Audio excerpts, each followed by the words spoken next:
दे रही हूँ। देसी पॉइंट में हम आपको खुशामदीद कहते हैं। आज हम समोसे बनाने जा रहे हैं और आपको दिखाते हैं कि ये घर में कैसे समोसे बनाए जाते हैं। बहुत ही आसान तरीके से बनाएंगे और बहुत ही मज़ेदार होंगे। आइए उनको बनाते हैं। मैंने पहले बना के मटीरियल रख लिया था, ठीक है। अब इसके मैं ना वो बना रही हूँ, रोटियाँ बना रही हूँ।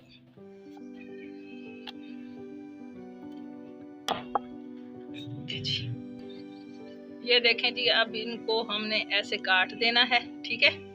शवारमे की अपने समोसे की वो पट्टियां हमने ये ऐसे बना, ये देखें, ये देखिए ऐसे बना के भी रख लें समोसे बनाने के लिए। ये देखें,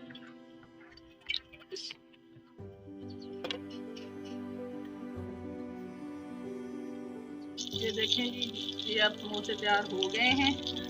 ये घर के स्वाद, ये देखें,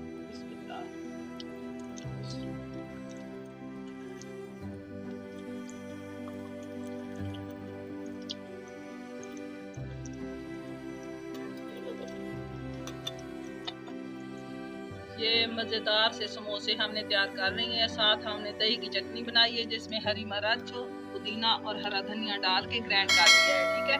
ये समोसे बहुत ही मज़ेदार से तैयार हो गए हैं।